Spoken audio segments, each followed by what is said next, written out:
Hello, I'm Sean Finnegan, and you are listening to Restitutio, a podcast to get you thinking about biblical and historical Christianity, to challenge you to follow Christ, and to inspire you to lead a consecrated life.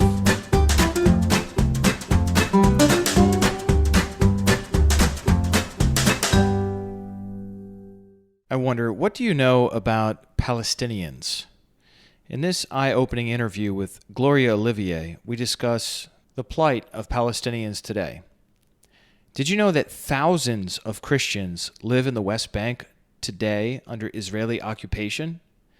In this interview, you'll learn a little bit about the history of this conflict as well as what conditions are like on the ground. Now, I realize this can be a sensitive subject, but I just ask that you listen to Gloria and keep an open mind on this important topic.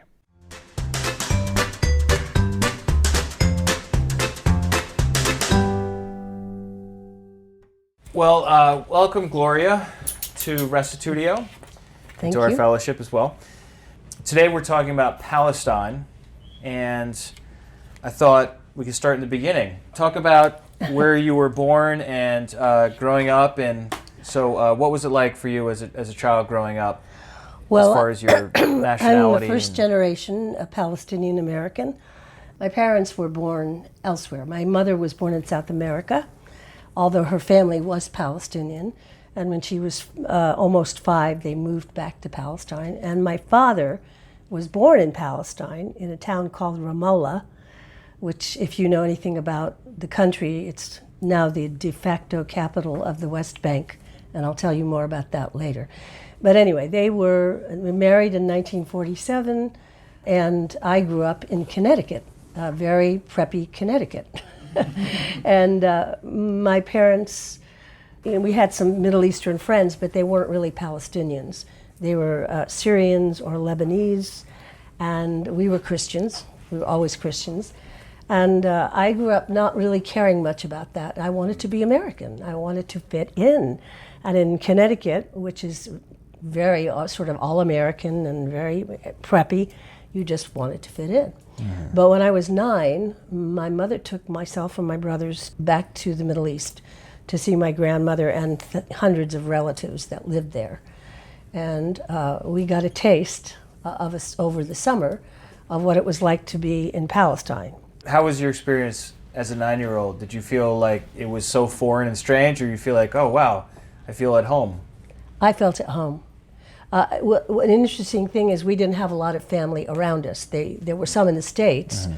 but they were in Texas or California or Detroit. So when we went to the Middle East that summer, we were met with the caravan of cars at Jerusalem mm-hmm. airport. There were so many relatives, wow. and they all came to see us and visit us, and we belonged. And even though we didn't speak Arabic when we got there, by the end of the summer we did. My grandmother did not speak English. My grandmother, however, was an educated woman and a woman who had started an organization that's still going. It's an organization to help people who have children with needs, and it's called Anahda. Anyway, she was the matriarch of this family of 9 children, of which my mother was one. Mm. So there were a lot of cousins, and we loved it there. We fell in love with it. And also, I was hungry to know about the places where Jesus Christ had walked. Mm-hmm. Don't ask me how this came into my head, or my heart, but it did. And my mother had sort of told me that we were going to go to places where Jesus Christ had been. So I was anxious to, in a good way, to see those places. And I was actually pretty disappointed in seeing them because they didn't seem real to me. You saw more the tourist version of the various sites, like yes. the big churches that have been built on the Holy Sepulchre. Yes, okay. And the Church of the Nativity. Yeah. And 2 very disappointing sites. Very disappointing. Even At 9, to this day. I realized that they were bogus. Yeah. But I was still hungry to know more. Yeah. And this was 1957, a long time ago. Okay. And so it was a very different place then than it is now. Mm-hmm. It was actually part of Jordan. So now that's no longer the case. Mm-hmm. And the only time I remember seeing any guns, we went to a museum where they had the Dead Sea Scrolls. And there were soldiers outside of this little museum. with guns, and that made an impression on me. But I basically loved it there, and I think my brothers and I did not want to leave. In fact, my mother she had to get us to the airport by telling us we were going to weigh our luggage, because if she told us we were going to leave, we would have all had meltdowns. But I kind of knew. And it was true. They do weigh your luggage on the way to get it onto the plane.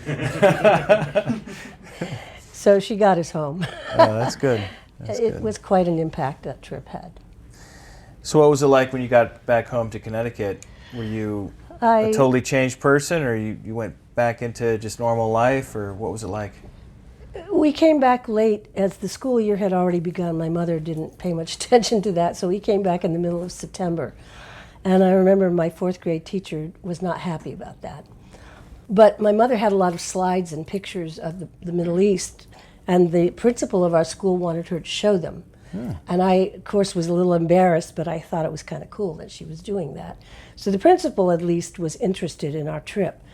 But I began to feel at that time that there was some, and I didn't know what to call it, but I think it was racism, really, because I'd come back as a very chocolate nut.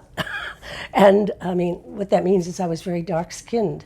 And I didn't usually look that way, but I did when I came back, because I was running and playing and climbing trees over there. And I knew that this teacher didn't like me, and I didn't know why. So this is just something I put together. I don't know to this day if it's actually true. It's something I felt. But we just got back into life in West Hartford, and I had this great dream to be an actress. So I began working on that. I was taking dance and singing, and for many years, that's all I could think about was my future career. And I didn't want to be Palestinian. Even though I had nice memories of Palestine, I didn't really claim it as my own. So we got back into life. And you ended up in New York City, right? Yes, I did. Some Broadway. I went to college and got a degree in theater. And I went to New York City and worked from the late 60s until 1978. I worked in the theater in and around New York. And so I got to do my dream. Yeah, very good. So let's skip forward to when you started to reconnect with your roots later on. What inspired that, or what made My mother's hometown in Palestine, Ramallah, used to be a completely Christian town, and there's a story as to how it started. It started in the 1500s when my great-great-great-great-great-grandfather basically fled south to form this town because he didn't want to marry his granddaughter or his daughter to a Muslim man. They were friends, but he didn't want the marriage to take place. So that's how the town was started. But anyway, that's 500 years ago. 500 years ago. So you know that Palestine has been around for a while. And my family, by the way, have always been Christians. They didn't become Christians in the 1500s. They were always Christians. Well, this town has many of the diaspora Palestinians who live in the States. And starting about 62 years ago, they started to get together in the summer and have each other meet each other and raise money to go to college. They sent all their kids to college. And I went to one of those with my family, my husband and my daughter, in 2011.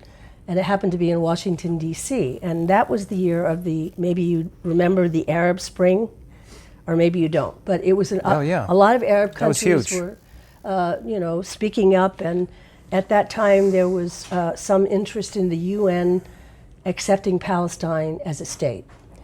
Well, I suddenly woke up. It was as if I hadn't paid attention for years, and I thought, I need to get educated. I need to go home and buy books and read. And I mean, I had some interest in my background, but for instance, I worked in theater and I had older actors who were very interested in world affairs say, what's the matter with you? You're Palestinian. Don't you care what goes on there? Don't you know what goes on there? And I didn't know, and I didn't care. But in 2011... Just focused on the career. Huh? Just focused on the career at that stage. Absolutely. Yeah. It was just about the career. Yeah. In the interim, I had become born again and started to study the Bible, and was very concerned about those things, and was part of a ministry, and there were so many other things taking my attention. And I got married, I had a daughter, and so by 2011 all of that was kind of behind me. And I really feel it was God, because I suddenly was charged in my heart that I should pay attention, that I should find out what's happening. And I came home and I bought 3 books online to see if I could sort through all the rhetoric. And one of the books is on that table. It's called Fast Times in Palestine by Pamela Olson. And I bought these 3 books, but that's the one I first read. And it's about a girl who, she was from Stigler, Oklahoma, all-American girl, knows nothing about Palestine, meets some friends, goes on a trip to the Middle East, ends up in Ramallah, falls in love with the people, lives with some of them for a while, farmers, and then loves it so much that she comes back to the States, learns Arabic. By the way, she was a Stanford grad, no slouch there, smart girl. Goes back to Palestine, lives there for 3 years, and works in the government. Well, this book really got my attention. She talked about how things were in 2003 through 2006. Things were very difficult there, but I knew none of this. I had just refused to know. I didn't want to know. It was too troubling to know. She got my eyes open to the situation of being under occupation. And I became friends with her. In fact, she talked about the original families of Ramallah, because it's traditional that families, started the town and that everybody's still related. But what's in Ramallah now is not just those people. In fact, it's hardly any of those people. There's lots of people there because it's a big city. But she got interested and we became friends, and I invited her to come speak at Fitchburg State University. She lectured there, and she lectured in our home, and we made a big dinner and invited a lot of the believers to come. And I started to get interested. And Robert, my husband, who's Irish and English, we call him an honorary Palestinian, because, and he even has an Arabic name now. What is it? Raja al Zaytuna. Right. Zaytun means olives, and we are Olivier. So he became very interested, and he loves languages, and he loved, of course, the food. And well, we just started to get more and more invested and thinking we needed to learn more.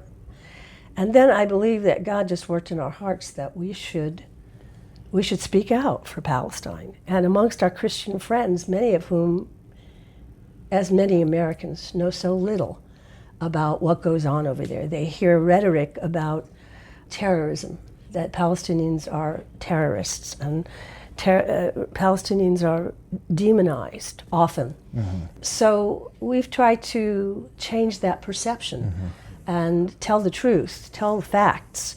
And this is not about being hating Jews or being anti-Semitic, because in truth, the Arabs are Semitic. I am as Semitic as any Jew is. It's not about that. It's about speaking up for people who don't have a voice, the least of these, and they are certainly the least of these. And I know that, Sean, you said that many people do not know there are Christians in Palestine. No, I just naively assumed that Israel had Jews and then Palestine had Muslims, and that if there were Christians, which of course, there were some in Israel I knew about, they were like the Messianic type, where they're going to keep the law and so on to kind of blend. I was very surprised in 2018, last October, when we visited the West Bank, which is almost like half of Israel, by the way. We came to a 100% Christian city called Taipei. I was like, what do you mean you're Christians? I thought this was the West Bank. They're like, oh, well, we're all Arab over here, but just because you're Arab doesn't mean you're Muslim. There are lots of Arab Christians as well. It was definitely like a moment where I felt my mental world did not align with the real world, And then we went to Bethlehem, which was absolutely heartbreaking. So 60% Christian, 40% Muslim there. It's just a tragic place because it's surrounded by these massive walls. with these guard towers and barbed wire and Israeli soldiers with machine guns. And the people that are living inside, you can see what they think by their artwork on their side of the wall. And the artwork on their side of the wall says things like, let's not build walls and let's make peace. And there's a lot of like subversive peace artwork. Some of you heard of Banksy, famous painter, has some stuff there, artist. And we by the time we got to Bethlehem, we had been in the West Bank for like 4 days. So we had seen the stark economic contrast between the West Bank and then the rest of Israel. We had been through the checkpoints a couple of times because we would sleep in one side and then go to the other. We had visited just a typical West Bank town called Jenin at one point, where we just stopped for lunch, and we were treated like absolute celebrities. It was just unbelievable. Everyone was taking out their phones, taking pictures of us. Imagine a busload of like 55 Americans, most of whom have gray hair, and none of whom are famous in this land. And all we are doing is like just getting a falafel. We're just like at a falafel shop, and they just so warmly treated us, and it was just like, is everything I thought wrong about this? I mean, surely everybody in the West Bank is Muslim, and surely they're all terrorists. It's not like anybody ever told me that, but I just kind of picked that up somewhere. That sort of simplified bias. So it was very, very shocking experience for me. Well, that's not, it's not unusual, because really that's been the rhetoric for 70 years in one way or another. That Israel is victim of the dirty terrorist Arab. We know there's been terrorism, but it's been on both sides, and much more. I mean, I could talk about that at length, but the rhetoric is so firmly against the Palestinians that it's very hard to get anybody to even consider changing their thinking. But as Christians, I think we have to endeavor to do that, because, well, I told you that my mother's town, Ramallah, was completely Christian for hundreds of years. What changed that was the occupation. I can't say it was just the occupation, which I didn't even talk about yet, but lots of people are there. But the other thing you have to understand is that my mother, growing up, there was a Muslim town, there was a Jewish town, everybody lived peacefully together. It wasn't like they were separated. They were all Palestinians, like we're all Americans. And they shared food, they bartered.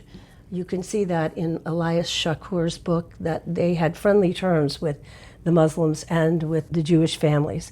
There wasn't a separation. Yeah, just to mention that book again, it's Elias Shakur, Blood Brothers. That book, Gloria recommended to me, was it like a month ago? Something like that. A little bit like It's that. absolutely phenomenal. If you want to read about the sort of history of Palestinian-Israeli relations, pretty much from the beginning of when the first troops started coming over after World War II, this guy lived through it all. He's in his late 80s now, right, Robert? You said late 80s?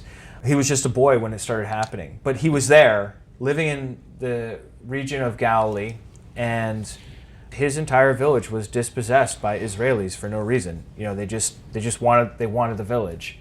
And the great thing about this book in particular that I saw over and over was this godly man's phenomenal commitment to the Sermon on the Mount, to living the way Jesus taught in the face of just unconscionable racism and persecution and just bad treatment over many years. And he resolved within himself to continue to fight, but to fight in a Jesus kind of way, and has really had a movement as a result of that among, what do you remember the name of his Christians? There's a certain sect. Melkite Christians. So They're supposed to be Melkite Catholics, but they marry, unlike the Catholics. Priests. There you have it. So if any of you are interested in reading that, it's called Blood Brothers, and it's a really easy read because it's autobiographical. It's not, it's not abstract. It's very, very easy. So thank you for that. What would you say the situation is like today? It's egregious. That's bad. Well, describe it for us a little bit. I'll describe it. Yeah. You had asked me about the economic situation, but I know it's more than that. It's very hard for anybody to hold a job because getting to your job means going through what we call checkpoints. And in 2013, there were 99 fixed checkpoints. That means they're built to be that. But then they also have what they call flying checkpoints, where they can just stop your car. So let's say you do have a job, and it's on the other side of something. It's not Israel or the West Bank. It's just another town, and you can't get to it. You can be stopped at a checkpoint and wait for hours. Not only that, there are some roads that only Israelis are allowed to use, and some roads that, if you're Palestinian, you cannot use that road. The better roads are for the Israelis. It's very hard to keep a job. I have a friend who wrote that book, and she has friends in Palestine who this woman went to college in the 2000s to get a degree in psychology, and she counsels people because things are so difficult there, but she can't be paid. There's no money to pay her. So my friend Pamela and several of us send her money, and her husband is in prison. And she's not in prison because he did anything bad, but there are thousands of people in prison there. And that includes, this year alone, over 400 minors. This year, since the beginning of 2019. And they keep them not on a charge, but many times it's called administrative detention, whatever that is. And sometimes it's because a child threw a stone. And by the way, they don't have weapons. You might hear about Gaza and so forth. They don't have any weapons. I mean, they may have a kitchen knife, but they don't have guns, they don't have planes. And, Gaza has been bombed 3 times in the last 12 years, I think. And actually, there was a mini bombing in May of this year. Gaza is on the southern part, it's not the West Bank. It's the southern part of what used to be Palestine. And it's a strip of land that is under blockade. I don't know if you know this. But in other words, things can't come in and things can't come out. Not goods, not medical supplies, not people. And it's been that way for, I think, 12 years. Yeah. And this is where there's this great frustration there, and all they have is a few rockets, which they shouldn't be using. When they use the rockets, the Israelis use the whole thing. Right. You can't call it a conflict because there's no parity. There's no equality in what they have. But they basically have decimated Gaza. There's very little drinking water. There's maybe 4 hours of electricity a day. Unemployment is hideous.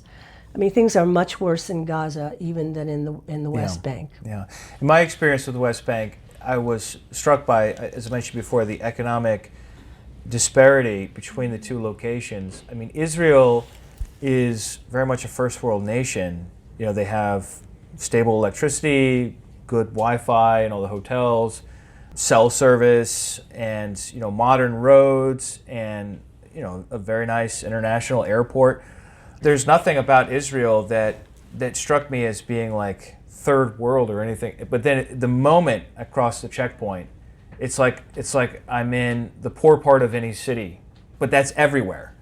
What I also learned when I was there is that so many people in the West Bank want to work in Israel proper because you get paid more. Even though the Israelis pay them less than they would pay an Israeli, at least it's more than they would get if they just stayed in their part of the country. So there's a great economic incentive to go outside of the checkpoint, but then you can get stuck there for hours. And didn't you say people have given birth at the checkpoint? Oh yes, I was going to mention that many women have been forced to give birth at a checkpoint because they can't get to the hospital in Jerusalem. They're from a small town. I mean, there are many records of this, and women have died and babies have died. Wow. And it's a humiliating thing. It's not just, it's humiliation. I think I should tell people what the West Bank is if you don't know. In 1948, when Israel declared itself a state, the UN had given them a certain amount of land, more land than the Palestinians, and the Palestinians didn't agree to it, and to make a long story short, they fought over it. But they basically declared their state, and they had a certain thing called the Green Line, which was Israel. Beyond this, west of the Green Line was Israel.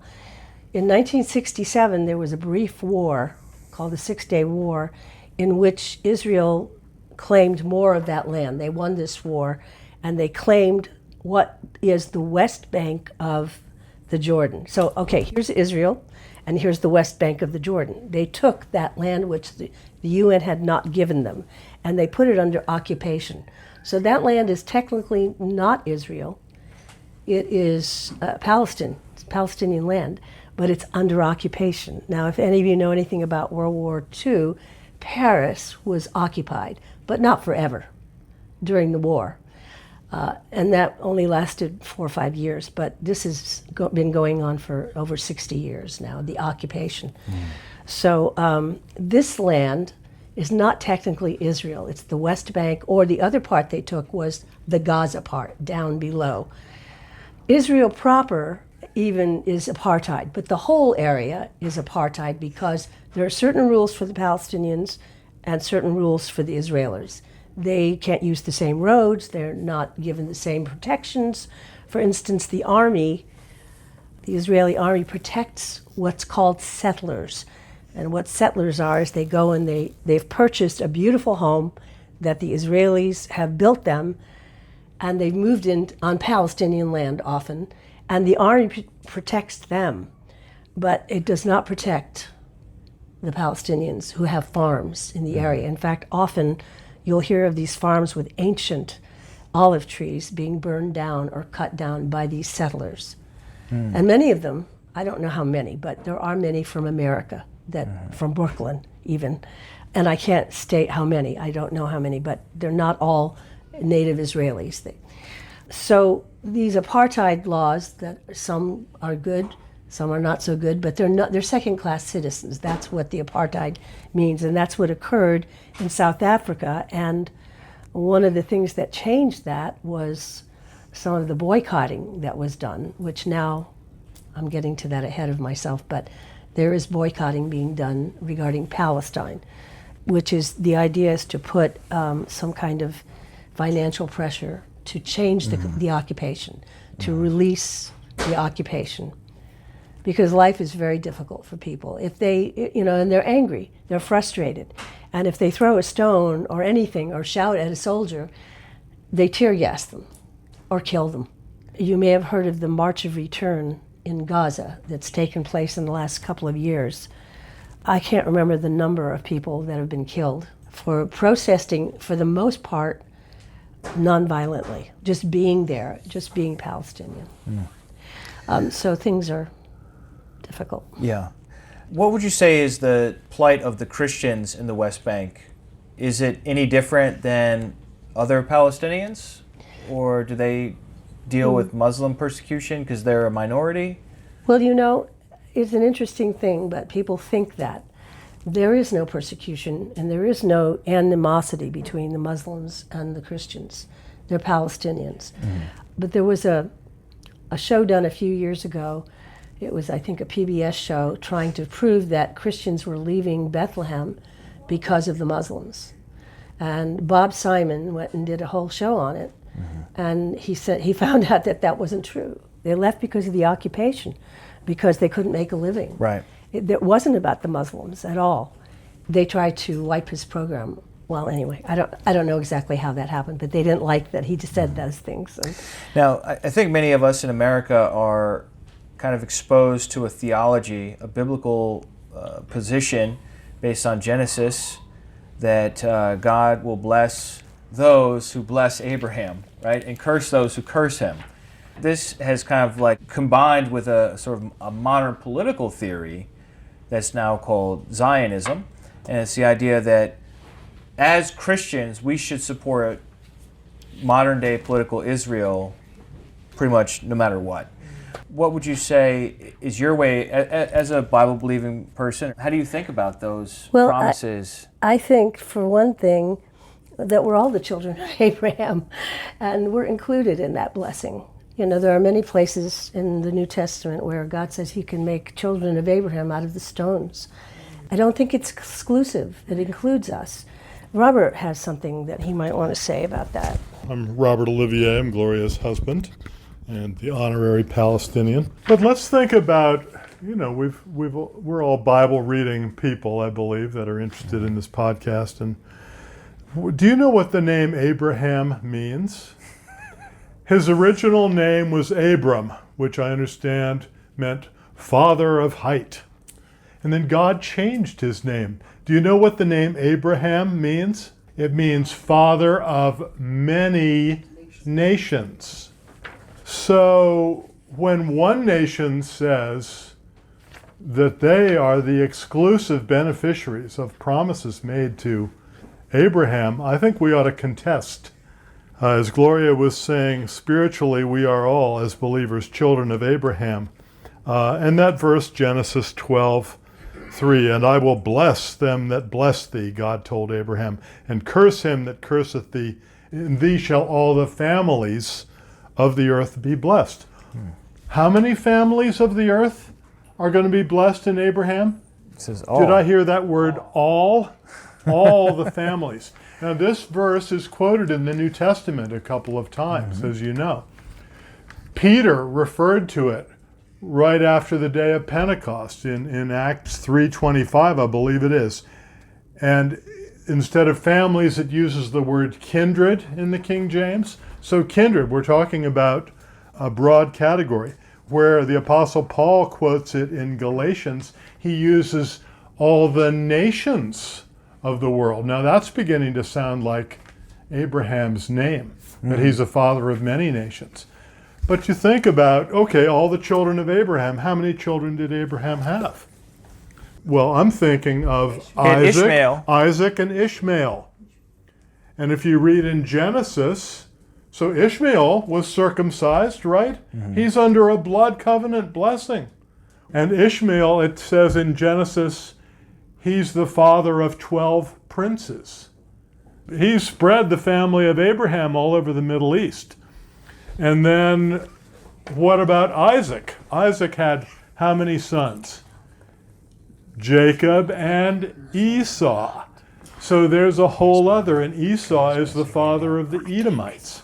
And then Jacob himself is the father of, as we were saying, the 12 tribes, or 13. And they became Judah and Israel. That became a couple of nations. So the family of Abraham split many ways. And what was the promise? You remember God made him a promise, and it had two parts to it. He took him outside and showed him the stars in heaven, and he said, if you can number these stars, that's how many descendants you're going to have. If you see all that sand on the seashore, that's how many. If you can count that, you can count your descendants. So the family of Abraham is going to prove biblically to have been huge. I think we're all beneficiaries of those promises to Abraham. And for one country to say, oh, you can't say anything against us, we're descendants of Abraham, well, join the club. You in particular bring up Galatians 3:28 and 29 in my mind, or 27, starting there.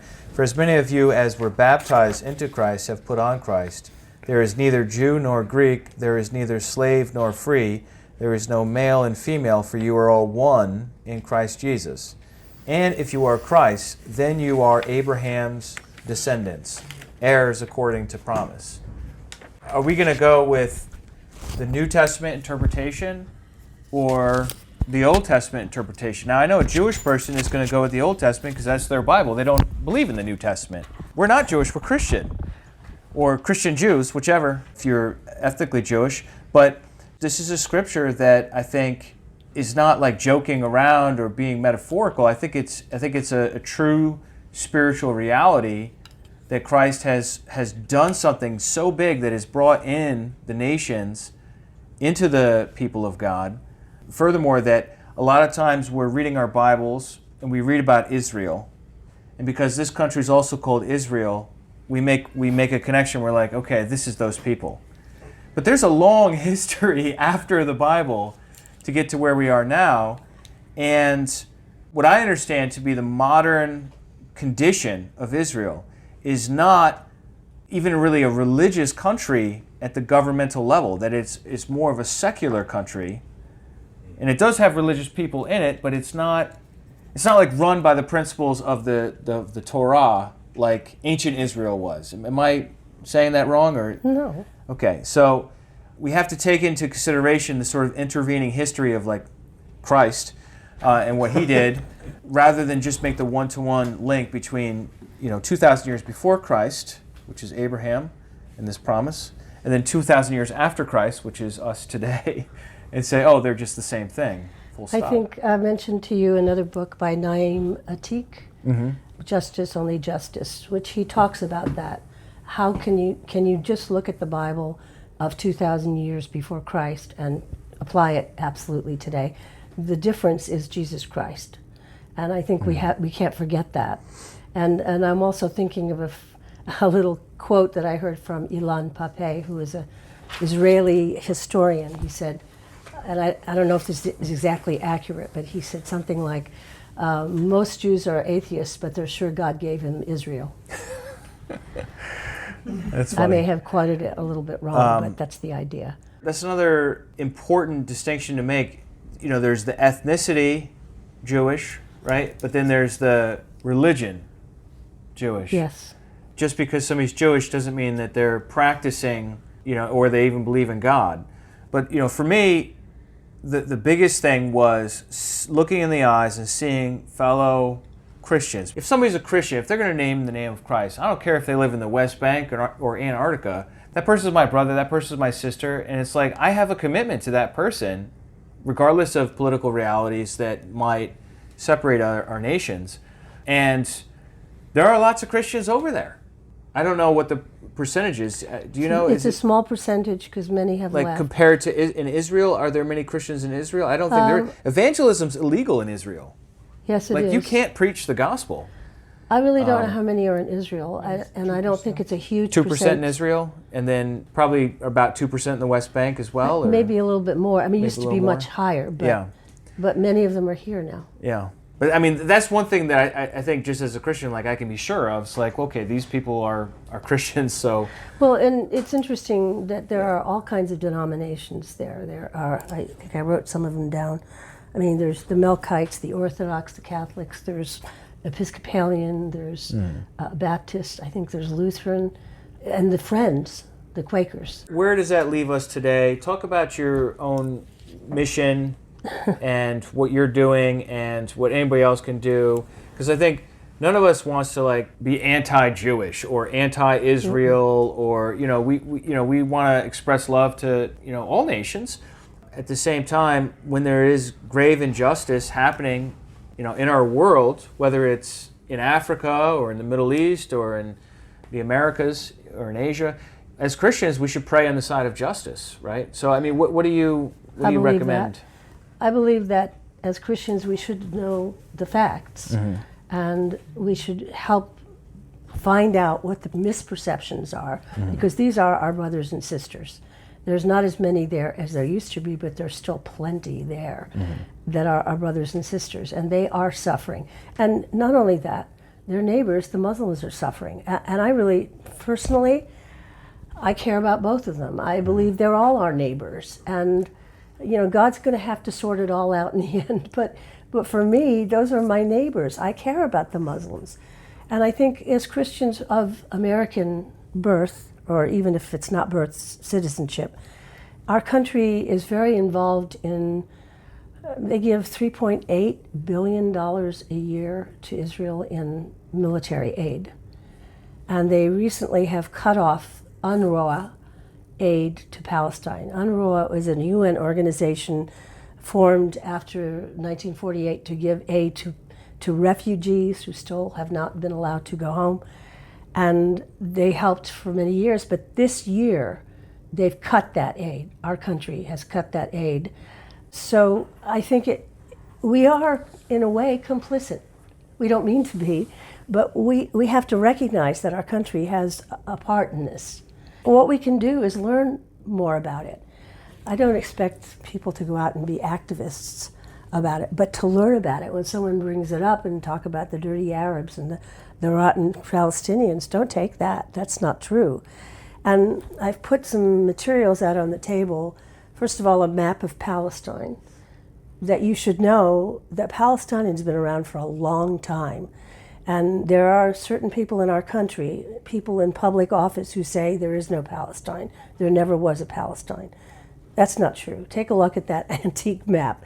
I've also put a book which is basically the background of my mother's and father's hometown, which started in the 1500s. There's pictures in there, not from the 1500s, but pictures from the 1900s, and there's even a picture of me at 9 in there. Also, some of the other books can get you educated, and some of the reading is fascinating. That book called Wall in Jerusalem is written by a Jewish man who really sees the problem of Christian Zionism as an issue. And he's a Jew and he wants peace with Palestine. He wants peace. So I think what we need to do is learn these things. And we need to learn that Christian Zionism is a heresy. It was started actually in the 1900s. Darby and Spurgeon, these are large names in the Christian world. And I don't know the details of it, but somehow they thought if Israel had their own land, it would hasten the return of Jesus Christ. So they thought they would suggest that. And then the Zionists, who were Jews, started to form. And this is before the turn of the 20th century I'm talking about. And by the time the First World War came, Zionism was already underway. They were planning on having a homeland, the Jews, which is not a bad idea, but they were thinking of maybe Argentina or Uganda, and eventually it was the British who wrote a document, a man called Balfour, who basically wrote a document that said, well, they can have Palestine. The British had just won over the Ottoman Empire, and they took over Palestine as a mandate. I don't want to get too confusing, but they basically gave that idea, and by the time the World War II came and the Holocaust, it was already in motion. It wasn't a brand new idea like many think. So I think we need to learn about these things. That I don't believe that Christian Zionism is a valid way of looking at God's Word. I believe that it's enabled some pretty, because you say, because they're God's people, they can do whatever they want. Well, that's not godly. That's not the justice, the mercy, and the compassion that our God represents. Mm-hmm. And if this is the Israel of God, they're not living up to the standard that God would have set for them to be a shining light to the nations. And so I think get educated and speak for Palestine and let other people know, because honestly, the concept of Christian Zionism, for instance, is not balanced, and it's not helping any of the Palestinians, especially the Christian brothers. So I mentioned boycotting. That was one of the things that helped. Yeah, talk about that. And it helped end apartheid in South Africa. And it helped in India as well with Gandhi. Yes. Salt and the cotton and homespun clothes. Right. About, I think it was 2003 or was it 5, a man named Barghouti, there's several of those Barghoutis, but he began this thing called BDS. And if you ever see it written, boycott, sanctions, and divestment. I've got it backwards. Boycotting is not buying products that are made by companies that profit from the occupation. I'll just throw a couple out. HP, Caterpillar. They make money from the occupation of the Palestinians. That's boycott. You could also boycott Sabra hummus, if you've ever seen Sabra. Yeah, buy Cedars or Joseph's. Don't buy Sabra. But then to divest is to take money out of some of these big companies. And a lot of churches, American churches, have done this. Did you know that? No. I know that Presbyterians have done it, that the United Methodist Church, the Friends, The Quakers, yeah. Mennonites, the old church, what is it, United Church of Christ? Yeah. Anyway, many of these Christian organizations have taken upon themselves to divest from these companies that sell their stocks. They sell their stocks, right. This is a First Amendment right. So in this, you might not want to buy that hummus, but you also might know when you see BDS what it's talking about, and that your lawmakers don't get behind that, Because often you have a choice. You can say something about that. And that's why we're Americans. We get to say something about our government. Yeah. So BDS, it definitely makes a difference. And, you know, I think our God is good and he's compassionate and he loves and it's not his nature to abuse people. And unfortunately, this occupation and the over 70 years of Israel have abused people, human rights wise. I mean, I didn't even get into some of the things that go on there, but it's good to know, and you know, you don't need to be afraid to know because God is still on the throne. He's bigger than all of this. And I trust that he will bring a resolution one day. Yeah. Well, thank you so much. Appreciate your time. Well, that's it for this interview. I'd love to hear your thoughts about this subject. I realize that we were only highlighting one side of this very two-sided issue. And I know that many of us see Israel's present existence as a fulfillment of prophecy, which I also believe. But that does not mean that their treatment of Palestinians is justified. There's a lot to think about here on this subject. Please come on to restitutio.org and leave a comment on interview 52, The Plight of Palestinians with Gloria Olivier, and share your thoughts. Also, if you'd like to check out the book mentioned in this episode called Blood Brothers by Elias Shakur, I have a link in the show notes for this episode. It's available in print, but also on Audible. Additionally, we got a new review.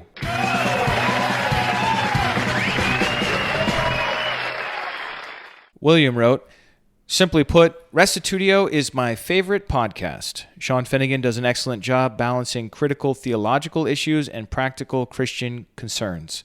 And even more, Sean does a remarkable job fostering conversations, making all sides feel like they have a place at the table, and giving those with differing views the time, space, and forum to make their case. If you want to enjoy deep theological presentations on core issues of the Christian faith, this podcast is for you. If you want to wrestle with the important questions of our time with respect to Christianity as it intersects with politics, culture, and society, this podcast is for you. If you want to interact with Sean and present an opposing view, guess what? This podcast is for you. I could not recommend this podcast more. Thanks, Sean, for all that you do for our God and our Lord Jesus Christ." Well, thanks so much, William, for these kind words. It really does help people find Restitutio more easily when they're searching for Christian theology podcasts, Christian living podcasts. So I really appreciate that. And if you would like to write a review for Restitutio, I would appreciate that. You can do it through Apple, you can do it through Stitcher, and I believe on Google Play, you can also do it if you use that for podcasts. So thanks so much to all of those of you who have written reviews. I really appreciate it. And if you haven't yet, consider writing a review for Restitutio. It really helps.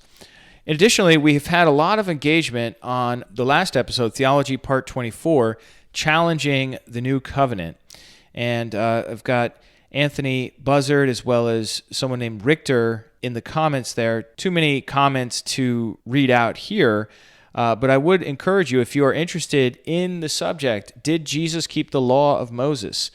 Then check out the conversation on there. Sadly, I don't always have time to engage in these conversations in great detail, owing to other commitments that I have in life. In fact, right now, I'm at the Church of God General Conference in Pelzer, South Carolina.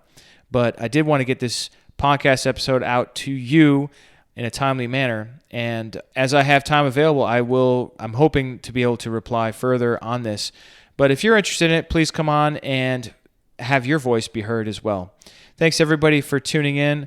In fact, we are all in this thing together, and it is so helpful to have varying points of view so that we can figure out what the truth is. Because in the end, the truth has nothing to fear.